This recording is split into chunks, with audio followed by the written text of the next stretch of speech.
యమా ఏమంటివి మానవ జాతి నీచమా? ఎంత మాట వైతరుని వరకు వెంటాడి వేధించి ముప్పు తిప్పలు పెట్టి మీ ధర్మసూత్రములను మంటగలిపి పతి ప్రాణములు దక్కించుకున్న నారీమణి సావిత్రిదే జాతి. మానవ జాతి తన భక్తితో సాక్షాత్ పరమశివుణ్ణి ప్రత్యక్షము గావించి మీ వాసమును సైతం గడ్డిపోచగా నుంచి ప్రాణహరులైన మిమ్ములనే ప్రాణభయంతో పరుగులెత్తించిన పసివాడు మార్కండేయుడిదే జాతి. మా నవ జాతి నీచమన్న మా జాతి మూలమున ఏనాడో అప్రతిష్ట మూట కట్టుకున్న మీరు నేడు జాతి అని మమ్ము అవహేళన చేయుటయ్యా. ఎంత అవివేకం, ఎంత అజ్ఞానం, ఎంత కుసంస్కారము. నేటి నుంచి దేవుడు అధికుడు నరుడు అధముడు అన్న కించ భావాన్ని కూకటి వేళ్లతో సైతం పెకలించి వేసద.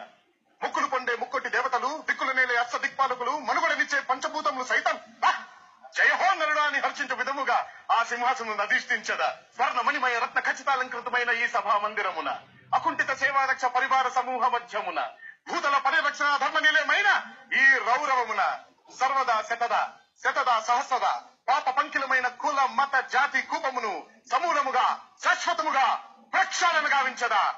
ఎన్ని doubts?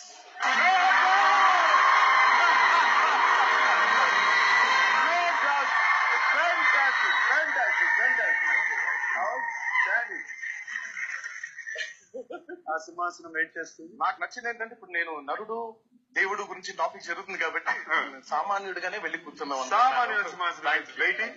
Direct come. Thank you.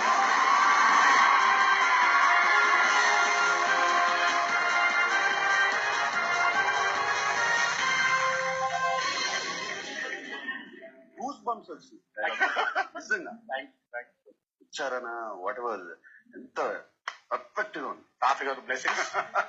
Really fantastic, Tarak. Thanks. And for me, life-changing moment, cine career.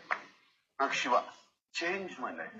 And నేను కూడా ఒక రాడికల్ స్టెప్ తీసుకుని ఓ కొత్త డైరెక్టర్, ఎవరో తెలియని వాళ్ళు, అంతా కొత్త టైప్ ఆఫ్ స్టోరీ, అప్పుడు కొన్ని స్టోరీ స్టెప్ తీసుకుని శివ నా కెరీర్ నే మార్చింది. మై లైఫ్ చేంజ్ అక్కడ. I remember babu, because Shiva తర్వాత Telugu film industry before Shiva after Shiva అని మాట్లాడుతున్నాను. అవును, it was a trend setting film. నాకు చేంజ్ చేసింది.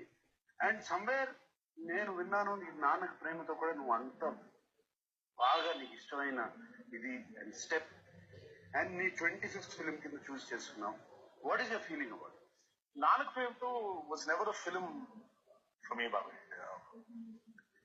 నాకు సుకుమార్ గారితో సినిమా చేద్దాం ఎప్పటి నుంచో కోరిక.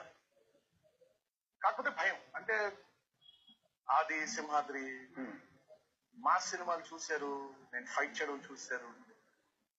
బట్ బాగా నాకు స్టోరీ ఓరియంటెడ్ ఫిల్మ్స్ చేయాలని బాగా ఇష్టం.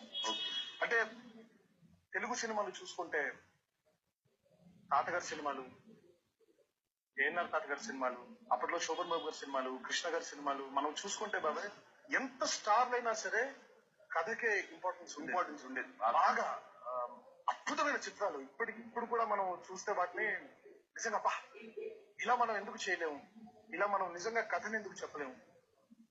అంటే నేను చేసిన తప్పులు కూడా చాలా ఉంటాయి. ఇప్పుడు మనం కథను సెలెక్ట్ చేసుకున్నప్పుడు ఎందుకు సెలెక్ట్ చేసుకుంటాము, ఆ టైంలో ఆ మూమెంట్ లో మనకి ఏమనిపిస్తుందో అదే చేసేస్తాం. బట్ అల్టిమేట్ గా మనం సినిమా చేసేప్పుడు ఇది హిట్ అవుతుంది అని ఎప్పుడు చేయలేమండి. అవును, మనకి తెలియదు. రిలీజ్ అయిన తర్వాత ఆడియన్స్ చూడాలి, వాళ్ళకి నచ్చాలి, వాళ్ళకి నచ్చిన తర్వాతే మనకి వాళ్ళు ఇచ్చే రివార్డ్సే హిట్. అందుకే కదా తారక్ హీరోని కథానాయకుడు అన్నారు.